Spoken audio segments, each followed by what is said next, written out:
Shocks. Let's put some shocks on this thing.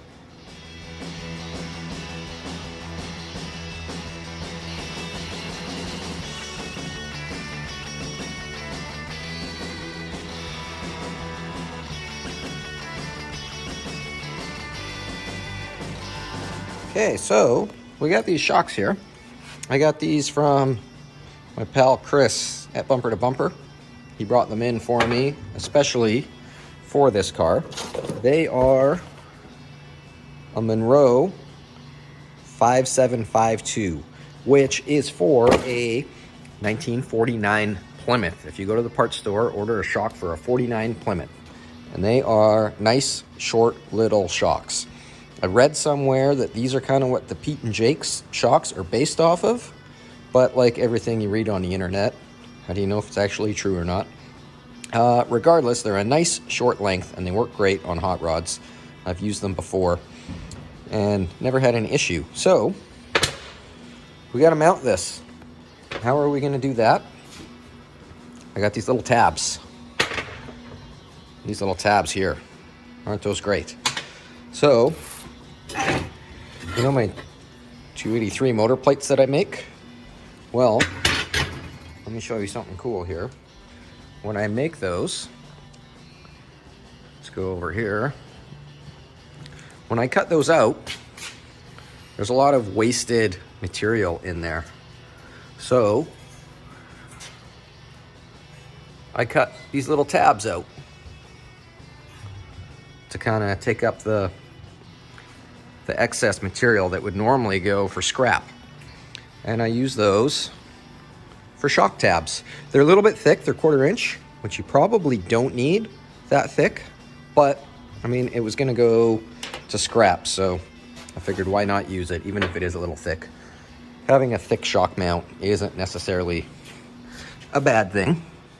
So yeah, we're just gonna weld those guys onto the frame right there. How did I pick right there? Let me show you. Okay, so forgive me if the audio sucks. Like I mentioned in my last video, I broke my mic. I ordered a new one, but it hasn't come in yet. So hopefully you can see this okay. I got this little T-square guy. And what I do, set it on the frame rail, line it up with the axle, like so. And then I take my Sharpie and I just make a mark right there. That's what this mark is right here. Let's see if you can see that.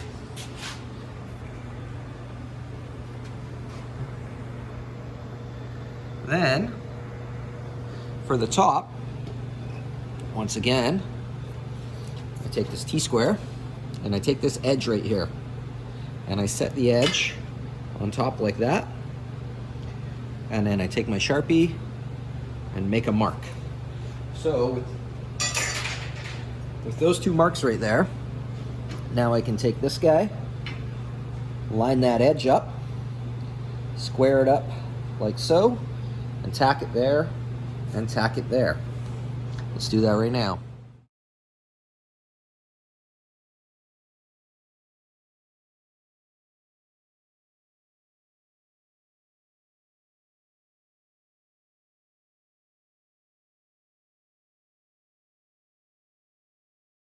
Okay, so what I did was I lined this guy up, basically right on the crosshair, and then I came in with my TIG and just gave it a quick fusion tack.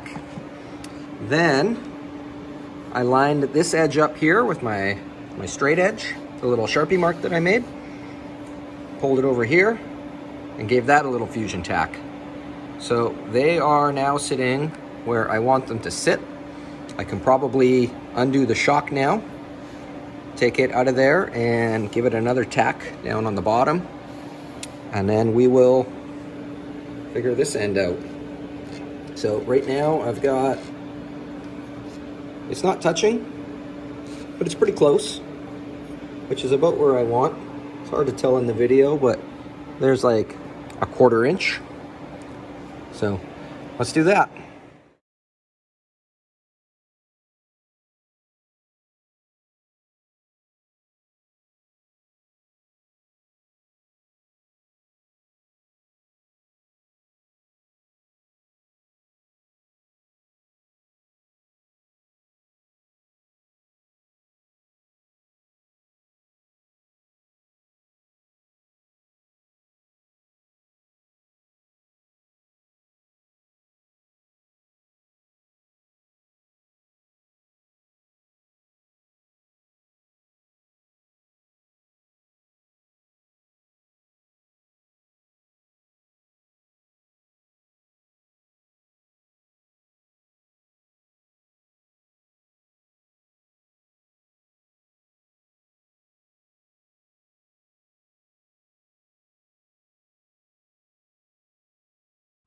Okay, so for the bottom of the shock, once again, I've taken one of these little tabs and I've just kind of bolted it on there.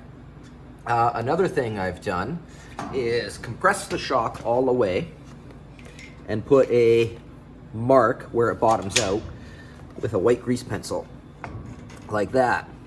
So that way we know how far the shock can travel before it bottoms out. You don't want your shock to bottom out. This is what I was talking about with how nice and short these shocks are. I really like them. I think they're like 8.5 inches fully compressed. So there it is all the way out. Lots of travel in there. So for your shock, straight up and down, the stiffer it's going to be. The more you angle it out, the less effective it's going to come or become. Kind of like a ballpark rule is usually you want it on about a 30-degree angle, which I'm going to say is probably about there, according to my micrometer. So it doesn't have to be perfect. I mean, it's just an old hot rod. It's going to ride rough anyways. I've never ridden in a hot rod that rode nice, even with modern 4-link and coilovers. They all ride terrible. If you want something that rides nice, buy a Cadillac. Okay, so that's about where I want it. We've got like a good 2 inches of travel. So I'm gonna make a mark with this grease pencil right about there. Hopefully that still shows up. You probably can't see from the camera angle, but the bracket is about flush with the outside edge. So from there we can take it off. Oh, also, I just want to point out, I put a little jam nut in there just to use as a spacer. I won't use that permanently. I'll make a nice little spacer. But now we can put that about there and we'll tack it in place. Okay, I've got that held in place with a magnet, so I'll give it a tack. The weld might be a bit weird with the magnet. Magnets get super weird with welding. If anybody has a suggestion on better ways to hold stuff, let me know in the comments. Okay.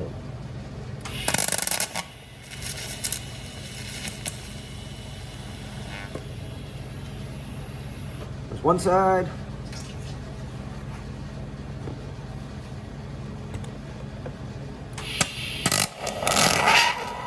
Oh.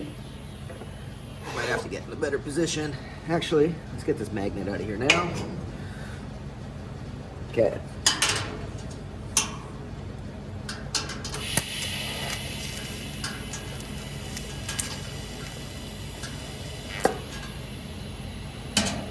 Okay. There is 2 tacks on there. Let's put the shock in and try it.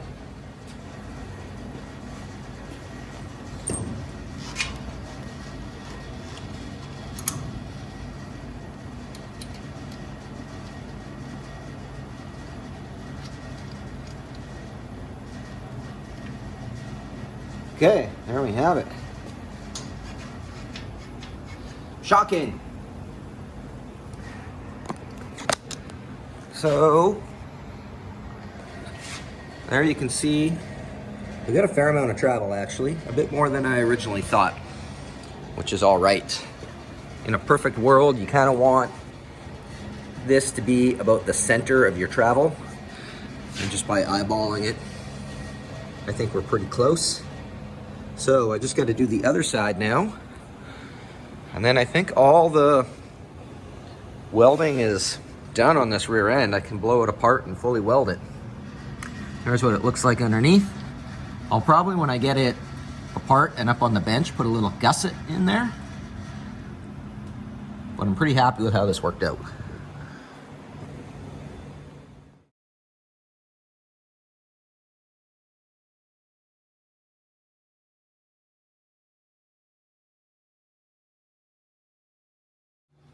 So for this side, it was quite a bit faster because I just measured from here on the other one, from here to where it starts, it's 1.5 inches. So I just marked this one 1.5 inches, and then measured from the floor up, and it's the same measurement, so we'll just tack it in place.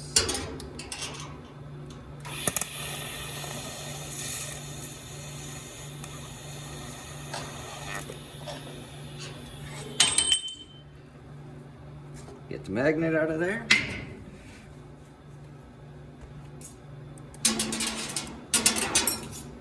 Get my rod in there.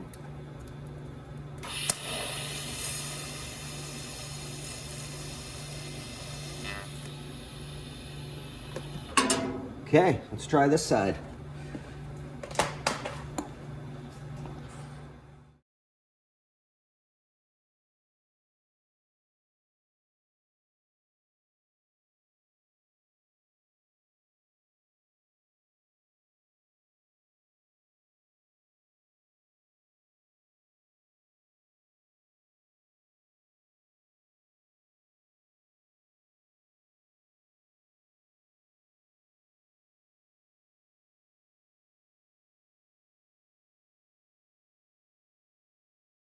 Okay, so I'm happy with that. So I'm gonna go ahead and weld these tabs up now. I took the shocks out. And oh, on that note, these tabs, if you like these tabs and you think they would make building your hot rod easier, these are on my website, lgspeedkustom.com. They're $3.75 each, Canadian. So for Americans, that's, I don't know, like probably $2 or something. So yeah, if you need some, go on the website and get them. Anyways, I'm gonna weld these up. Now you're probably wondering why these are in here. The reason those are in there is when I go to weld this, when I put heat in there, it's going to pull and distort this. So by putting these spacers in here, well, not really spacers, they're just a bunch of 1/2-inch nuts and a washer to come up with the space, and I put a bolt in here, that is going to hold this in place so that I can go ahead and lay a weld in there and in there. When it all cools down, in theory, this should still be the same, and my shock will still slide in and out.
So you remember those jam nuts I was using as spacers?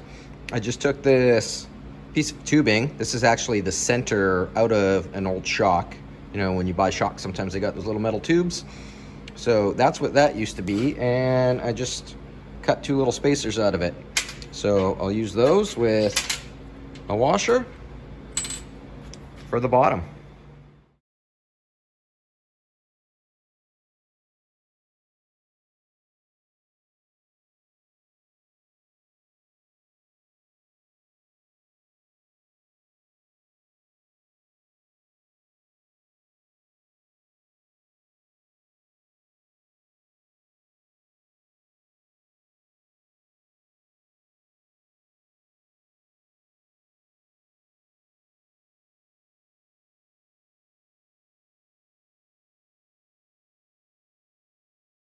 Okay, there we have it. Shocks are done. They look great, except for there's one problem. Gonna have a word with Chris on Monday about it. Why does this shock have a sticker and this shock doesn't? What's up with that, Chris? What kind of shocks are you selling me here? Anyways, other than the sticker, I think they turned out great. I'm very happy with them. Once again, if you think that these tabs will make your life easier, go to lgspeedkustom.com and get yourself some. Also, if you like the shirt I was wearing, there's that shirt, plus many more shirts and many other hot rod parts at lgspeedkustom.com. Thanks again to the Cavalieros for the music. And that's it for now. Thanks for watching. Make sure to like, comment, subscribe, tell your friends, tell your mom, tell everybody. Talk to you later.